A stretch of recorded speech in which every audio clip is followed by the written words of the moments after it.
right. This is a reaction video. This is from Travel the Globe. 10 airport secrets they don't want us to know. Well, look, I really didn't think there was anything secret about airports.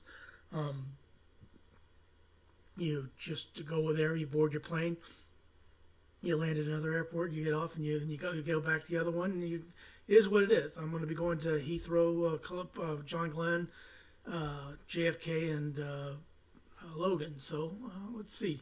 10 airport secrets they don't want us to know. This is from Travel the Globe. Please click like, share, and subscribe for them as well as for me. Let's take a look at this. Airports are filled with hidden tricks, behind-the-scenes operations, and industry secrets that most passengers have no idea about. From saving money to avoiding unnecessary fees, knowing these secrets can completely change the way you travel. Airlines and airport authorities don't always want these details to be widely known, but today, we're uncovering 10 airport secrets they don't want us to know. Before we begin, don't forget to subscribe so you never miss important travel tips that can save. Yeah, please click like, share, and subscribe for Travel the Globe as well as for me. I would very much appreciate it. You time and money. Now, let's dive into these eye-opening airport secrets. Number 1. Airlines secretly overbook flights on purpose. Yeah, I knew that. I mean, that's something that I knew already because they overbook flights. I don't know whether they do it on purpose, but I know they overbook flights. Ever wondered why airlines ask for volunteers to give up their seats? Yeah, because they overbook the flight. There's too many people and not enough seats. It's because airlines deliberately sell more tickets than there are seats on the plane. They know that some passengers will cancel or miss their flights, so they gamble on overselling seats to maximize profits.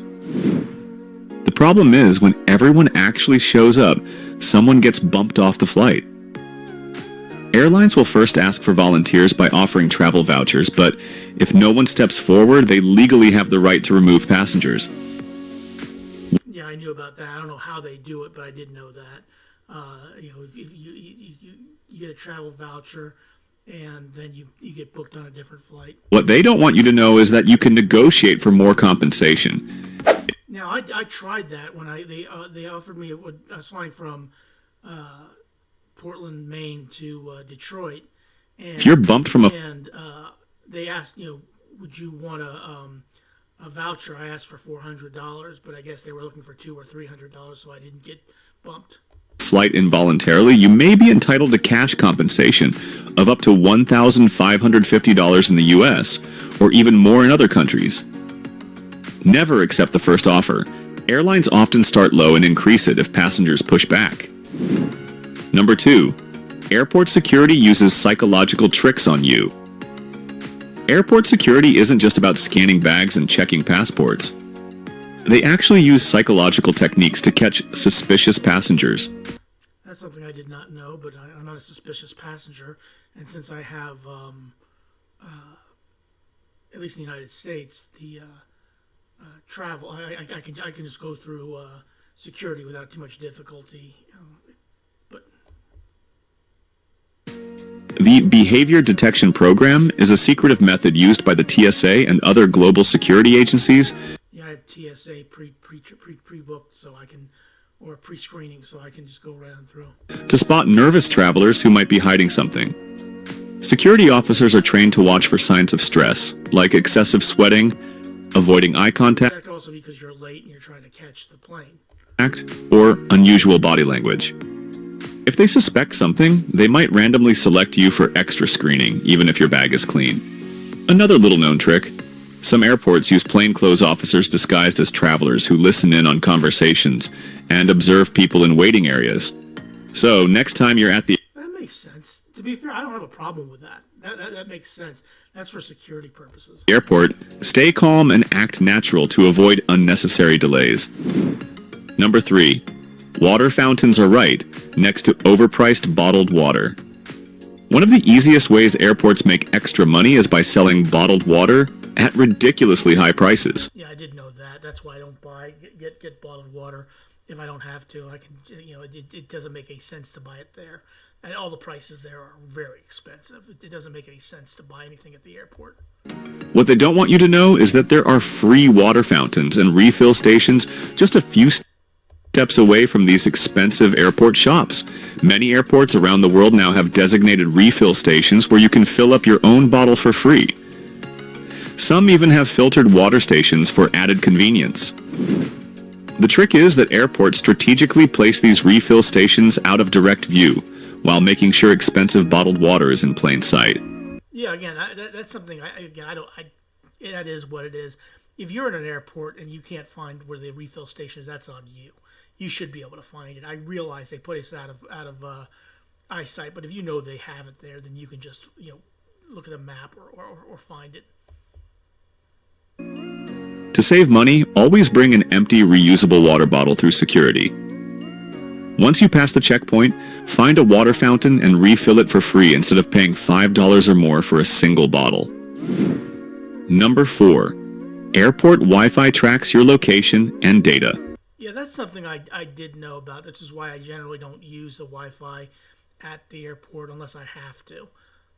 But yeah, that's something that I don't understand why they need to track you unless it's for security purposes. That doesn't make a lot of sense to me. I mean, you're just basically either catching up on a football match like I do, or maybe you're looking at things to find out where you need to go and what things are at the destination you're going to.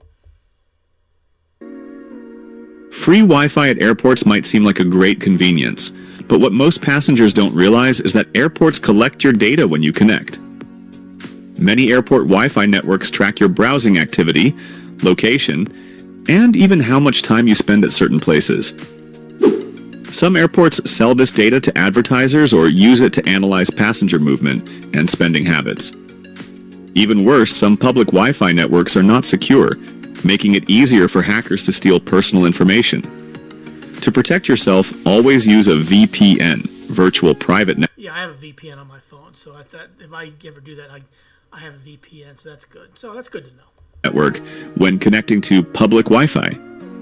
If you don't have a VPN, consider using your mobile data instead of public networks when accessing sensitive accounts like online banking. Number 5. Secret lounges exist that anyone can access. Now this is something I did not know. Most travelers assume that airport lounges are only for first class and business class passengers, but there are hidden lounges that almost anyone can access without an expensive ticket. Some lounges allow entry with a day pass, which can cost as little as $25, offering free food, drinks, Wi-Fi, and even showers. But here's what Yeah, I knew they have showers and things like that at the airport. I was aware of that. they don't tell you. Certain credit cards and travel memberships offer free lounge access, even if you're flying economy. Some lesser-known lounges even allow walk-ins if you ask nicely or if they have extra space. Before your flight, check apps like LoungeBuddy or Priority Pass to see which lounges you can access. Instead of spending money at overpriced airport restaurants, you could be relaxing in a quiet lounge with free food. Now that was something I did not know. I did not know. I'll have to check LoungeBuddy. Granted, let's see, I'm maybe at JFK. Maybe I'll find out something at JFK. Drinks. Number 6. Airlines hide cheaper fares from you. Yeah, I did know that. I have a friend who used to work for the airlines, and he knew that they used to hide the cheaper fares. Did you know that airlines don't always show the lowest fares when you search for flights online? Many airlines use cookies to track your searches and will increase prices if they see you looking for the same route multiple times. To avoid this, always search for flights in incognito mode or clear your browser cookies before booking. Additionally, some fares are only available through third-party websites or directly through airline call centers, meaning the price you see on popular booking sites isn't always the best deal. Another trick airlines use is hiding budget-friendly hidden city fares. This happens when a flight with a layover at your destination is actually cheaper than a direct flight. For example, if you're flying to Miami, a ticket from New York to Mexico with a layover in Miami could be cheaper than booking a direct flight to Miami. Websites like Skiplagged help expose these hidden fares, but airlines don't like them because they lose money when passengers skip the second leg of the journey. Yeah, I can understand that, but again, they're in there to make money, and that's how they make money, so it is what it is. Not a big fan of that, but I understand. Number 7. Duty-free shopping isn't always a good deal. Airports advertise duty-free shops as a way to save money, But the truth is that many of these products are actually more expensive than regular retail stores. While you won't pay sales tax, duty-free prices are often inflated so that you don't actually save much. Don't see very many duty-free shops where I go when I travel. At least I don't look for them, but that's information I can use. Or anything at all. In fact, I generally don't buy a whole lot of things when I go to the airport anyway. The best way to know if you're getting a deal is to compare prices online before buying. Some luxury brands and liquor deals are cheaper at duty-free shops, but electronics, cosmetics, and perfumes are often marked up higher than standard retail prices. Additionally, duty-free limits vary by country. If you exceed the limit, you could end up paying extra customs fees when you arrive at your destination, wiping out any savings you thought you had. Number 8. Pilots and flight attendants have secret rest areas. Now that's something I'm not surprised about. That's something I would expect them to have. It's not a big deal. Ever wondered where the pilots and flight attendants disappear to during long-haul flights? Most planes have hidden crew rest compartments that passengers never see. Yeah, no, I would expect them to have those because you're not going to be you don't see them all the time. They probably have secret rest areas in the plane where they can sit down and relax and enjoy the flight like everybody else can. I mean, obviously they get up whenever they're required to, but yeah, again, that doesn't surprise me. These secret areas are tucked away above or below the passenger cabin, allowing crew members to rest on long flights.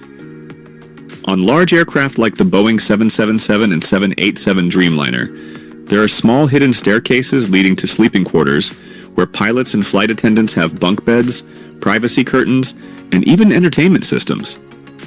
The reason airlines don't talk about this is because passengers aren't allowed in these areas, even though they take up valuable space on the aircraft. But again, they need to rest and relax too. They can't be on their feet, on a long flight, 7 or 8 hours or even 19 hours, however long the flight is. I think that's the longest flight in New York to Singapore, 19 hours. They got to be able to rest too. So again, it's not surprising.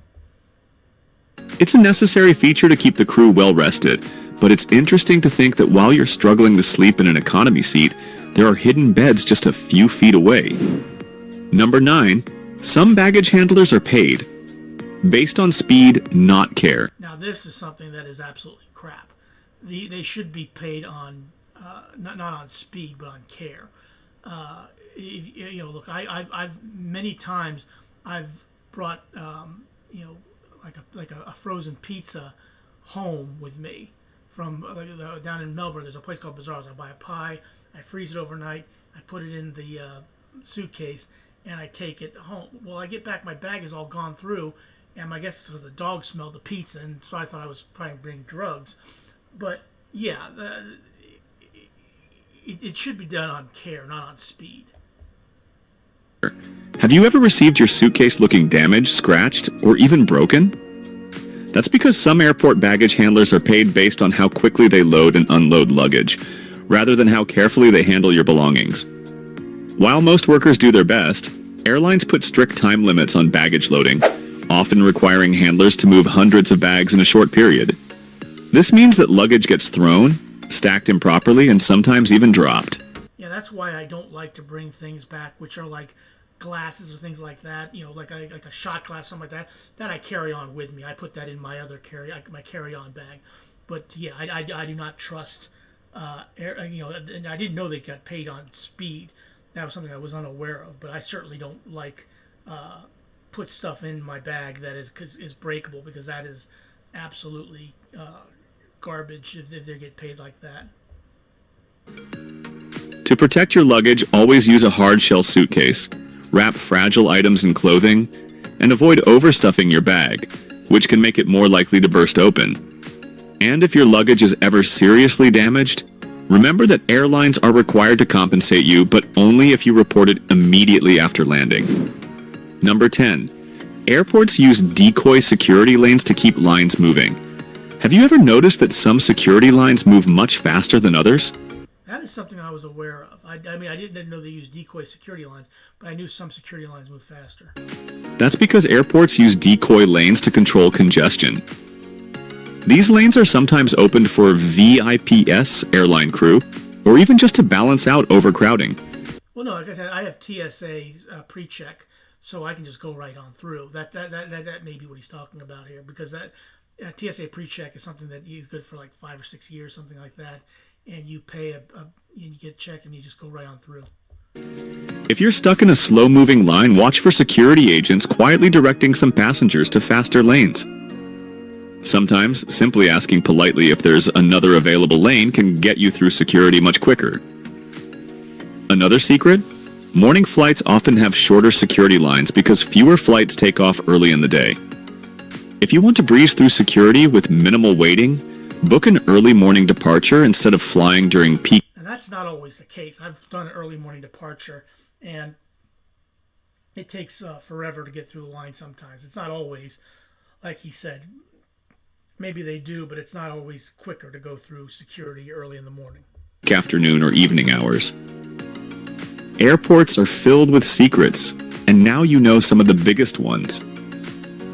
From hidden fees and overpriced duty-free shops to secret crew areas and baggage mishandling, these tricks can help you save money, avoid unnecessary hassles, and make your travels smoother.